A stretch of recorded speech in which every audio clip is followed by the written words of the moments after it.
BSc part second की second unit से प्रारंभ करेंगे, जिसमें हम एल्कोहल और फिनॉल के बारे में स्टडी करेंगे। एल्कोहल और फिनॉल में लगभग काफ़ी समानताएं हैं, कई रिएक्शन आपस में मिलती जुलती है। केवल फिनॉल की जो एसई रिएक्शन है, इलेक्ट्रोफिलिक सब्स्टिट्यूशन रिएक्शंस, वो डिफरेंट है। तो आओ सबसे पहले हम इस यूनिट में कौन कौन से टॉपिक हमें पढ़ने हैं उनकी जानकारी लेते हैं। और सिलेबस इस तरह से हैं। पहला है एल्कोहल। एल्कोहल के बारे में हम पढ़ेंगे सबसे पहले उसका क्लासिफिकेशन, वर्गीकरण के बाद में पढ़ेंगे उसका nomenclature, how to nomenclature the alcohol, इनकी नामकरण। और उसके बाद में हमारे इस चैप्टर में पढ़ेंगे मोनोहाइड्रिक एल्कोहल। मोनोहाइड्रिक एल्कोहल के बनाने की विधियां पढ़ेंगे, method of formation by reduction of aldehyde, ketone, carboxylic acid and ester. यानी कि मोनोहाइड्रिक एल्कोहल के जो अपचेन्स हैं, जिनके अपचेन्स से इसको बनाया जाता है, जैसे एल्डिहाइड है, कीटोन है, कार्बोक्सिलिक एसिड है, एस्टर है, ये इम्पोर्टेंट मेथड है, इसी को हम पढ़ेंगे। दूसरी जानकारी लेंगे इसमें हम हाइड्रोजन बॉन्डिंग कैसे बनता है, कितने प्रकार का होता है और इसकी क्या यूटिलिटी है, ये भी हम इस चैप्टर में जानकारी प्राप्त करेंगे। फिर पढ़ेंगे acidic nature of alcohol with mechanism.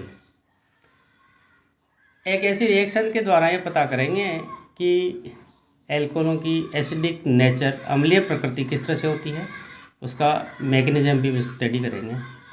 इसके बाद में हम पढ़ेंगे डायहाइड्रिक एल्कोहल। डायहाइड्रिक एल्कोहल के भी बनाने की विधियां पढ़ेंगे, मेथड ऑफ फॉर्मेशन, उनके रासायनिक अभिक्रिया पढ़ेंगे, chemical reaction of vicinal glycols, oxidative cleavage,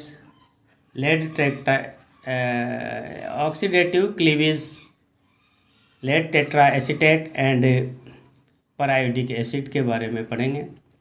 and पिनाकोलन rearrangement reaction पढ़ेंगे।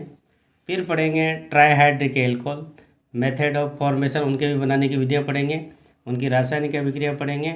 इस तरह से ये पहले मोनोहाइड्रिक के बाद में फिनॉल के बारे में पढ़ेंगे। इसी तरह से फिनॉल का भी सिलेबस, नोमेनक्लेचर पढ़ेंगे, स्ट्रक्चर पढ़ेंगे, उनका बॉन्डिंग पढ़ेंगे और प्रिपरेशन ऑफ फिनॉल बनाने की विधियां पढ़ेंगे, उनके फिजिकल प्रॉपर्टीज़ पढ़ेंगे, केमिकल प्रॉपर्टीज़ पढ़ेंगे, एसिडिक करेक्टर पढ़ेंगे, comparative acidic strength of alcohols and phenols पढ़ेंगे, reaction of phenols, important reaction जो उनकी है, इलेक्ट्रोफिलिक एरोमेटिक सब्स्टिट्यूशन रिएक्शन, जैसे acylation, carboxylation, mechanism of Fries rearrangement reaction, Claisen rearrangement reaction, Gattermann synthesis, हाउ-हॉस reaction, Lederer Manasse reaction and Reimer Tiemann reaction. इस तरह से इस यूनिट में इन सारे के बारे में जानकारी प्राप्त करेंगे। इसके बाद में हम अब स्टार्ट करते हैं कि प्रस्तावना के रूप में कि एल्कोहल होते क्या है, एल्कोहल किसे कहते हैं। एल्कोहल का जो कि जनरल फॉर्मूला है ROH, जिसे कि एल्कोहल कहते हैं, इसको किस तरह से बनाया जा सकता है। यदि जल के सूत्र में से हाइड्रोजन को हटा दिया जाए, उसकी जगह पर एल्काइल समूह लगा दिया जाता है तो एल्कोहल बनता है। और इसी कारण से एल्कोहल को जल का एल्किल व्युत्पन्न कहते हैं।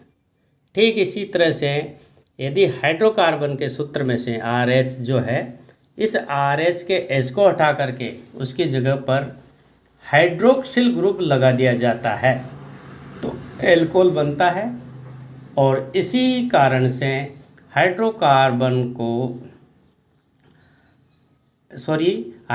एल्कोहल को हाइड्रोकार्बनों का हाइड्रोक्सी व्युत्पन्न कहा जाता है। इस तरह से ये सामान्य ROH एल्कोहल कहलाता है। और सबसे पहले हम इसका पढ़ेंगे क्लासिफिकेशन, किस तरह से का क्लासिफिकेशन करते हैं, वर्गीकरण करते हैं। क्लासिफिकेशन मुख्यतः दो प्रकार से करते हैं। पहला क्लासिफिकेशन है classification based upon the number of hydroxyl group. Hydroxyl समूह की संख्या के आधार पर अगर इसका क्लासिफिकेशन करते हैं तो इसकी 3 या 4 कैटेगरी है।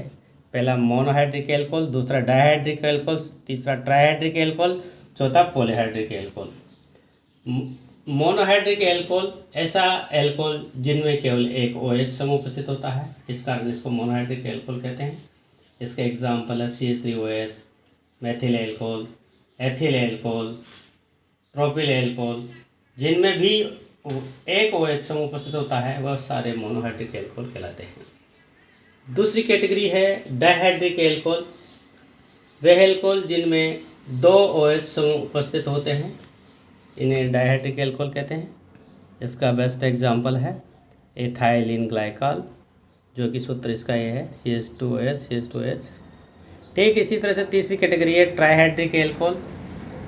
वे एल्कोहल जिनमें 3 OH समूह उपस्थित होते हैं उन्हें ट्राइहाइड्रिक एल्कोहल कहते हैं। इसका सूत्र है ग्लिसरॉल का CH2OH, CHOH, CH2OH। ग्लिसरॉल को हम आगे पढ़ेंगे भी सही इसके बारे में। इसी तरह से पॉलीहाइड्रिक एल्कोहल वे एल्कोहल जिनमें 3 या 3 से अधिक OH समूह उपस्थित होते हैं, वे सभी ही पॉलीहाइड्रिक एल्कोहल की श्रेणी में आते हैं। तो ये इसका पहला क्लासिफिकेशन था।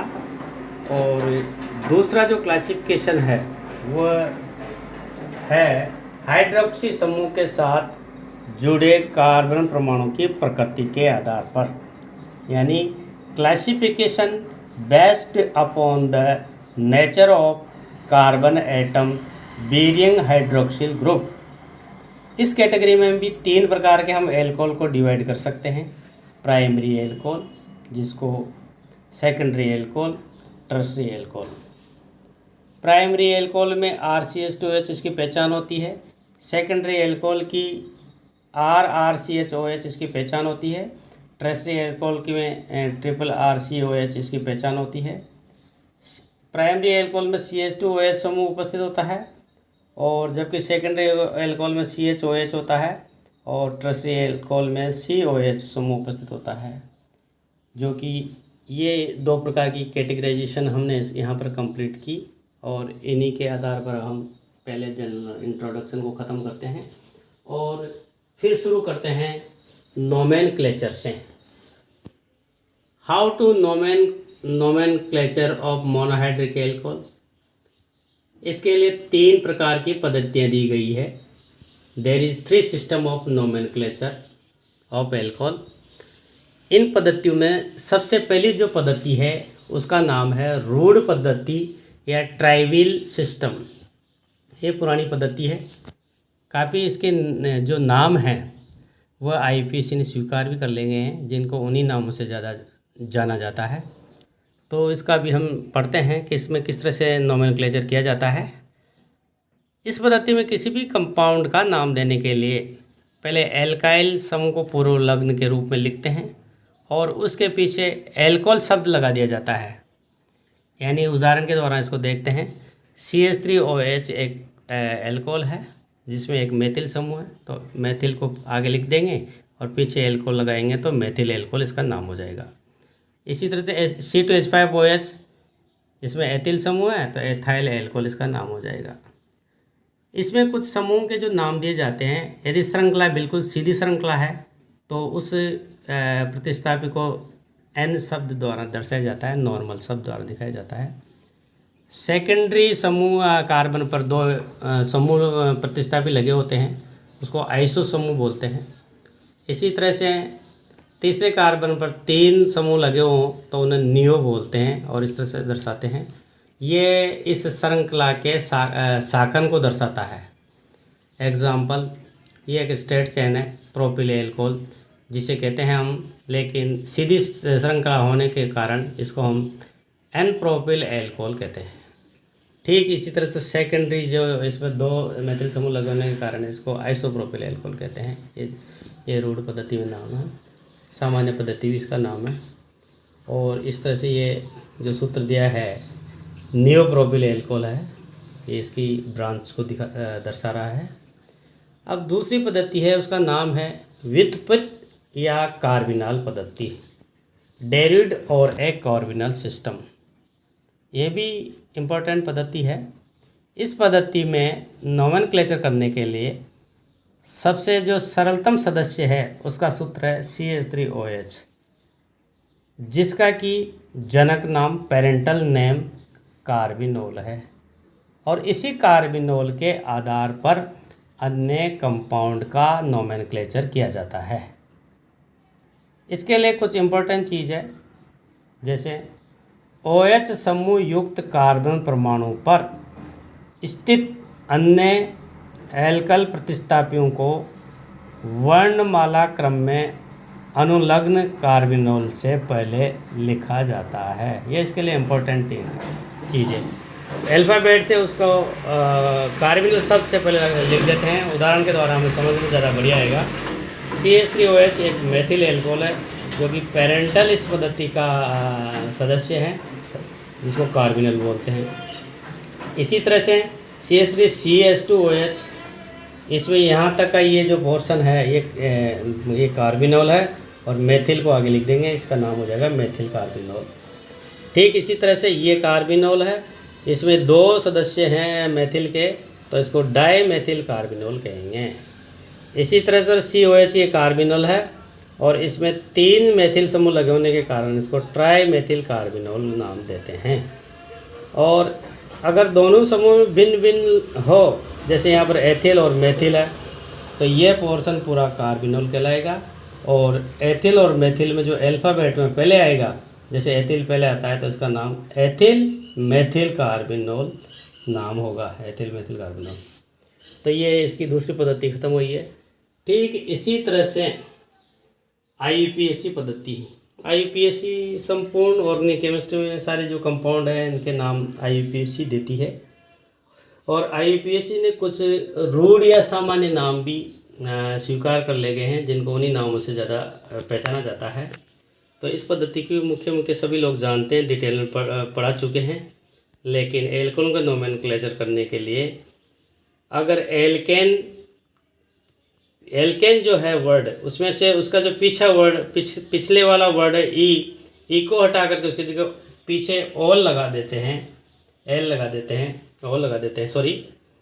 OL, तो वह एल्केनोल कहलाता है, और इन्हीं एल्कोहल कहते हैं।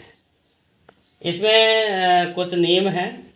पहला नियम ये है कि OH समूह युक्त कार्बन परमाणु की सबसे लंबी श्रृंखला का चयन करते हैं, यानी कि वह श्रृंखला जिसमें OH समूह होना अति आवश्यक है, और लंबी से लंबी श्रृंखला सेलेक्ट करने के लिए OH को लेना आवश्यक है, और उसी की तरफ से उसकी श्रृंखला का चयन करते हैं। अब दूसरा था नंबरिंग करने के लिए भी OH समूह के निकटतम सिरे वाले कार्बन से श्रृंखला का नंबरिंग करते हैं। जिधर जितना नज़दीक OH समूह होगा उधर से हम 1 2 3 नंबरिंग करेंगे और नंबर करके श्रृंखला का नाम देंगे। इसी तरह से नाम के पूर्व लगन में श्रृंखला पर जुड़े एल्कल प्रतिस्थापियों की स्थिति व अंग्रेजी की वर्णमाला के क्रमानुसार नाम लिखते हैं। कोई भी जो प्रतिस्थापी होगा उसका हम अल्फ़ाबेट के क्रम में ही नाम लिखेंगे। जैसे अभी उदाहरण मेथेनॉल, CH3OH सूत्र है इसका, तो methane plus ol equal to methanol. इसी तरह ethyl alcohol CH3CH2OH ethane plus ol ethanol. ये 1 2 3 यहाँ से नंबरिंग करेंगे तो ये 2 नंबर पर OH समूह है, इसलिए 2 प्रोपेनॉल। इसी तरह से इस सूत्र में यहाँ से नंबरिंग करेंगे 1 2 3, यानी कि 2 नंबर पर मेथिल है और 2 नंबर पर भी OH समूह है, इसलिए इसका नाम हो जाएगा 2 मेथिल 2 प्रोपेनॉल। इस तरह से ये एल्कोहलों का हम यहाँ पर टोटल इसको इंट्रोडक्शन पार्टी कहेंगे, जिसमें आप एल्कोहलों का आपने क्लासिफिकेशन पढ़ा, नोमेनक्लेचर पढ़ा, मोस्टली मोनोहाइड्रिक एल्कोहल के बारे में। अब इस वीडियो में हम यहाँ इतना ही पढ़ेंगे। आप लोग सभी एक्सरसाइज करें और उसके बाद में हम एक एक टॉपिक के रूप में पहले मोनोहाइड्रिक, फिर डाइहाइड्रिक, फिर ट्राइहाइड्रिक एल्कोहलों के बनाने की विधियाँ और उनकी रासायनिक गुण, भौतिक गुण के बारे में डिटेल से जानकारी करेंगे। पहले इसको आप लोग पढ़ के आए। इस वीडियो में फिलहाल इतना ही पढ़ते हैं। सभी को पुनः एक बार बहुत बहुत धन्यवाद। थैंक